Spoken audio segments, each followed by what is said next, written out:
जम्मू कश्मीर की सियासत इन दिनों एक ऐसे मोड़ पर खड़ी है जहां असंतोष, बेकरारी और अविश्वास की फिजा साफ महसूस की जा सकती है। आरक्षण नीति को लेकर प्रदेश में मचे इस शोर में अब नेशनल कॉन्फ्रेंस के बागी सांसद आगा सईद रूहुल्लाह मेहदी ने फिर से एक कड़ा तेवर दिखाया है।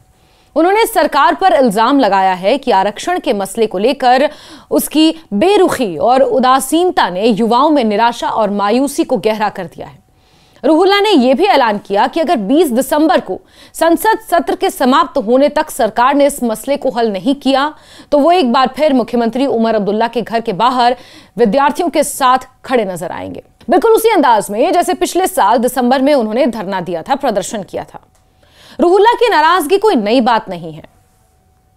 बीते साल 24 दिसंबर को उन्होंने मुख्यमंत्री आवास के बाहर शांतिपूर्ण मगर बेहद सख्त धरना देकर सरकार से मांग की थी कि जम्मू कश्मीर की आरक्षण नीति को युक्तिसंगत बनाया जाए और कुल आरक्षण सीमा को 50% से ज्यादा ना बढ़ने दिया जाए। उनकी दलील थी कि आरक्षण का फायदा उन वर्गों तक पहुंचे जिनके लिए ये सही में बनाया गया है, ना कि इसका इस्तेमाल सियासी फायदे या वोट बैंक की सियासत के लिए किया जाए। आज भी वो यही बात दोहरा रहे हैं, लेकिन इस बार उनके लहजे में पहले से ज्यादा तल्खी, ज्यादा बेचैनी और ज्यादा शिकायत सुनाई दे रही है। रूहुल्लाह ने जारी अपने बयान में यह कहा कि आरक्षण नीति को लेकर जो अनिश्चितता यानी कि अनसर्टेनिटी पिछले महीनों से बनी हुई है वो बेहद परेशान करने वाली है। छात्रों में मायूसी बढ़ रही है, नौजवान अपने मुस्तकबिल को लेकर दहशत में हैं और सरकार अभी भी इस पूरी बहस को गंभीरता से नहीं ले रही। उन्होंने कहा कि यह मसला किसी एक संगठन या पार्टी का नहीं है, बल्कि लाखों नौजवानों के करियर और उनकी उम्मीदों का है और इस पर सुस्त रवैया अपनाना न्याय के खिलाफ है। उन्होंने कटाक्ष करते हुए कहा कि सरकार और उनके अधिकारी आखिर किस बात का इंतजार कर रहे हैं। युवाओं की तकलीफ, हसरत और उम्मीदों को समझने में उन्हें कितनी देर लगेगी। हर दिन की देरी युवाओं के दम घोट रही है और उन्हें हाशिए पर धकेल रही है। आगा रूहुल्लाह मेहदी ने अपने बयान में माता वैष्णो देवी मेडिकल कॉलेज में MBBS सीटों को लेकर उठे विवाद का भी जिक्र किया। उन्होंने कहा कि इस विवाद ने सरकार को आईना दिखा दिया है कि प्रदेश में प्रशासनिक ढांचे और निर्णय लेने की प्रक्रिया में कितनी खामियां हैं।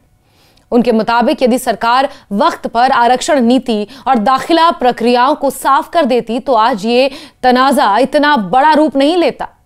रूहुल्लाह ने कहा कि विद्यार्थियों का यह हक है कि उन्हें पारदर्शी यानी कि ट्रांसपेरेंसी और साफ प्रक्रिया मिले, चाहे वो आरक्षण का मामला हो या दाखिलों का। लेकिन सरकार की लापरवाही और गफलत ने स्थिति को और पेचीदा बना दिया है। मुख्यमंत्री उमर अब्दुल्ला पर हमला बोलते हुए आगा रूहुल्लाह ने कहा कि 1 साल पहले सरकार ने आश्वासन दिया था कि आरक्षण नीति का मसला 6 महीनों में हल किया जाएगा, लेकिन वो 6 महीने अब पूरे हो चुके हैं और 1 साल में तब्दील हो चुके हैं। रूहुल्लाह का आरोप था कि बडगाम विधानसभा चुनाव से पहले सत्ता और प्रशासन ने दावा किया था कि आरक्षण की गड़बड़ियों को कुछ दिनों में सुलझा लिया जाएगा, मगर कुछ दिन अब महीनों में बदल चुके हैं। उन्होंने कहा कि ऐसा लगता है मानो सरकार खुद इस मसले को सुलझाना ही नहीं चाहती या फिर उस पर कोई ऐसी निजी जिद या अहम हावी है जिसके चलते पूरा मामला ठप पड़ा है। उन्होंने बेबाकी से यह सवाल भी उठाया कि क्या पूरी युवा पीढ़ी को सिर्फ इसलिए सजा दी जा रही है कि वो रूहुल्लाह उनकी आवाज बनकर बोल रहे हैं। उनके अनुसार अगर सरकार को लगता है कि उनकी मौजूदगी बातचीत में रुकावट डाल रही है तो वो 1 महीने के लिए खुद को पूरी तरह अलग रखने को भी तैयार है, ताकि सरकार बिना किसी बहाने के छात्रों से बात करके इस मुद्दे को समझदारी और इंसाफ के साथ सुलझा सके। उन्होंने कहा कि उनकी लड़ाई किसी व्यक्तिगत दुश्मनी की नहीं बल्कि छात्रों और युवाओं के हक की लड़ाई है। वो इससे पीछे नहीं हटेंगे। लगता यही है कि प्रदेश की राजनीति अब एक ऐसे मोड़ पर पहुंच चुकी है जहां आरक्षण नीति केवल एक प्रशासनिक मसला नहीं रह गई बल्कि एक गहरी राजनीतिक खींचातान का विषय भी बन चुकी है। सरकारी विभागों में भर्ती प्रक्रिया शुरू हो चुकी है, लेकिन आरक्षण नीति में सुधार को लेकर कोई पहल ना होने से वहां के युवाओं में गुस्सा है, बेतकल्लुफी बढ़ती जा रही है। वो ये महसूस कर रहे हैं कि सरकार उनकी प्राथमिकताओं को समझने में नाकाम साबित हो रही है और यही सबसे बड़ा कारण है कि सड़कों पर आक्रोश और सोशल मीडिया पर बयानों की गर्मी बढ़ती जा रही है। आगा रूहुल्लाह का अंतिम ऐलान इस विवाद को नई दिशा दे रहा है। उन्होंने साफ तौर पर कहा कि 20 दिसंबर को संसद का सत्र खत्म होने के बाद भी यदि सरकार ने इस मसले को गंभीरता से नहीं लिया और इसे हल करने की कोई ठोस कोशिश नहीं की तो वो फिर से छात्रों के साथ मुख्यमंत्री के घर के बाहर खड़े नजर आएंगे, ठीक उसी अंदाज में, उसी जज्बे के साथ जैसे पिछले दिसंबर में उन्होंने धरना देकर अपनी आवाज बुलंद की थी। उनकी ये चेतावनी प्रदेश की सियासत को एक बार फिर से गर्म कर रही है, क्योंकि रूहुल्ला न केवल एक सांसद हैं बल्कि एक मजबूत जन समर्थन वाले नेता भी माने जाते हैं। उनका यह कहना कि वो फिर से मैदान में उतरेंगे, ये साफ इशारा है कि आने वाले दिनों में सरकार पर दबाव बढ़ेगा और आरक्षण नीति का ये मसला अब किसी भी तरह टाला नहीं जा सकेगा। जम्मू कश्मीर की हवा में जो बेचैनी और बेकरारी फैली है वो ये बताती है कि युवा अब केवल वादों पर यकीन नहीं करेंगे, उन्हें अमल चाहिए, इंसाफ चाहिए, अपने भविष्य को लेकर एक साफ और पारदर्शी रास्ता चाहिए। और अगर सरकार इस पुकार को अभी नहीं सुने तो ये विवाद किसी बड़े आंदोलन का रूप भी ले सकता है। देखिए, जो हमारा यूथ है वो बहुत समझदार है, बहुत पढ़े लिखे लोग हैं।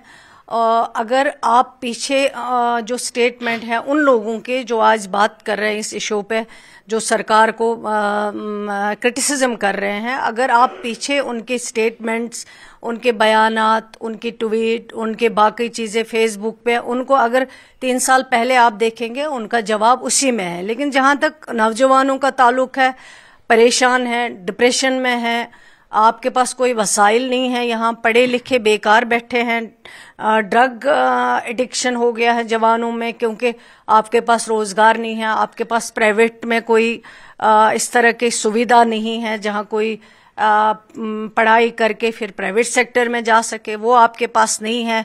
एक मुश्किल हालात से हमारा नौजवान गुजरा है पिछले 20 बरसों ने, उसने जो तबाही और बर्बादी देखी है वो काफी डिप्रेशन का शिकार है। लेकिन मैं फिर भी उनको मुबारकबाद देती हूँ जो हमारा नौजवान है, फिर भी उन्होंने उस मुश्किल हालात में इतने पढ़ाई की, माँ बाप ने भी मुश्किलें झेली हैं, उनको पढ़ाया लिखाया है। लेकिन अब जो हैं जिनका मेरिट है, जो मेरिटोरियस बच्चे हैं, उनके साथ कभी ज्यादती नहीं होनी चाहिए।